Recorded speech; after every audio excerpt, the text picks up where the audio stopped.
Microsoft अगर ये गलतियां अपनी हिस्ट्री में ना करता तो शायद आज हर किसी के हाथ में आईफोन और एंड्रॉयड की जगह विंडोज फोन होते। माइक्रोसॉफ्ट की ये गलतियां सबसे बड़ी गलतियों में से एक हैं, जिससे माइक्रोसॉफ्ट को बिलियन डॉलर्स का नुकसान हुआ। इस वीडियो में हम बात करेंगे व्हाई विंडोज फोन फेल।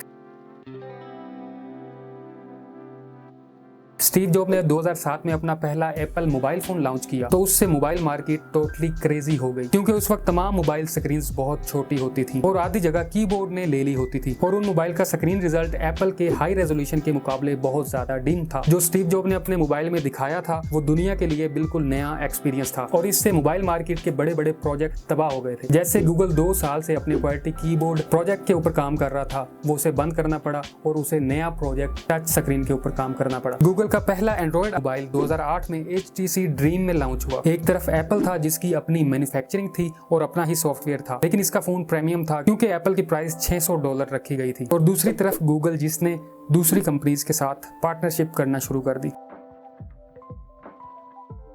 क्योंकि इन दोनों के कंपटीशन में अभी माइक्रोसॉफ्ट नहीं आया था और वो एक अपनी अलग ही रेस के अंदर जीत रहा था, जिसे माइक्रोसॉफ्ट हैंड हेल्ड पीसी भी कहता था, मतलब हाथ में पकड़ने वाले फोन। ये बिल्कुल ऐसा ही था जैसे बिल्कुल छोटा सा लैपटॉप हो। इसके अंदर बेसिकली विंडोज का सबसे लाइट वर्जन इंस्टॉल था, जिसे विंडोज CE कहते थे, जो लोएस्ट स्पेसिफिकेशन के लिए बनाया था। इस फोन को माइक्रोसॉफ्ट ने 1996 में लॉन्च किया था, जिसके बाद माइक्रोसॉफ्ट ने 6 और विंडोज वर्जन निकाले थे और काफी मोबाइल मैन्युफैक्चरिंग ब्रांड्स माइक्रोसॉफ्ट का विंडोज OS इस्तेमाल करते थे और पूरी दुनिया में विंडोज मोबाइल का मार्केट शेयर 15 से 20% था, जो सिम्बियंस मोबाइल के शेयर्स के बाद एप्पल और एंड्रॉयड से बहुत ज्यादा था। और इसी कामयाबी ने माइक्रोसॉफ्ट को अंधा कर दिया था। और एप्पल लॉन्च इवेंट के बाद जैसे ही न्यूज रिपोर्टर ने माइक्रोसॉफ्ट के CEO से पूछा कि आप आईफोन को कैसा कंसीडर करते हैं, और उन्होंने मजाक उड़ाकर कहा कि $500 की डिवाइस जिसके अंदर कीबोर्ड भी नहीं है और जो ईमेल फ्रेंडली भी नहीं है, उसको कौन परचेज करेगा। और right now Microsoft millions and millions phone sell कर रहा है, जबकि एप्पल ने अभी 0 फोन सेल किया है, क्योंकि माइक्रोसॉफ्ट को ये लगता था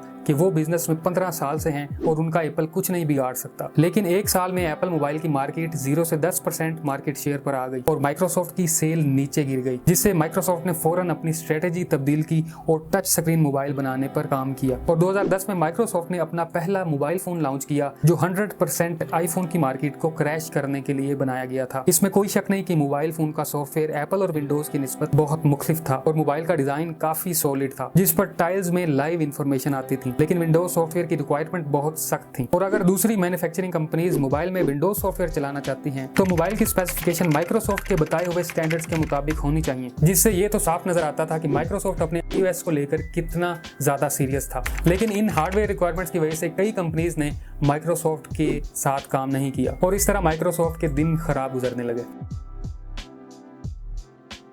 ठीक इसी वक्त नोकिया कंपनी के CEO तब्दील होकर स्टीफन ईलोप बनते हैं, जो कंपनी के सिम्बियंस फोन से विंडोज पर शिफ्ट होना चाहते थे, क्योंकि एप्पल और एंड्रॉयड सॉफ्टवेयर के बाद नोकिया कंपनी भी बहुत नाजुक हालात में आ गई थी। माइक्रोसॉफ्ट ने नोकिया के इस प्रोजेक्ट में बहुत मदद की और हर क्वार्टर नोकिया को $250 मिलियन देता रहा, क्योंकि ये दोनों ही एक दूसरे की बहुत ज्यादा जरूरत थे। और आखिरकार विद इन 1 ईयर नोकिया अपनी लूमिया सीरीज लॉन्च करता है, जो विंडोज बेस्ड मोबाइल होता है, और फिर से ये एप्पल कंपनी को जड़ से उखाड़ने के लिए ही मार्केट में आए थे। लेकिन इसका भी कोई अच्छा रिस्पांस देखने को नहीं मिला, क्योंकि मार्केट में कोई भी ऐसा नहीं था जो माइक्रोसॉफ्ट एप्लीकेशन स्टोर के लिए एप्स बनाने पर राजी था। और माइक्रोसॉफ्ट का ऐप स्टोर तकरीबन खाली था, हत्ता कि जिसके ऊपर इंस्टाग्राम और यूट्यूब भी नहीं थे, जबकि एंड्रॉयड और आईफोन के स्टोर्स एप्लीकेशन से भरे पड़े थे। और इसी वजह से नोकिया के शेयर्स 2013 तक 75% तक गिर गए थे। 2014 में माइक्रोसॉफ्ट तमाम मोबाइल फोन नोकिया से खुद खरीद लेता है, ये सोचकर के लोग माइक्रोसॉफ्ट के नाम की ब्रांडिंग की वजह से इसको खरीद लेंगे। लेकिन 2017 तक कंपनी ने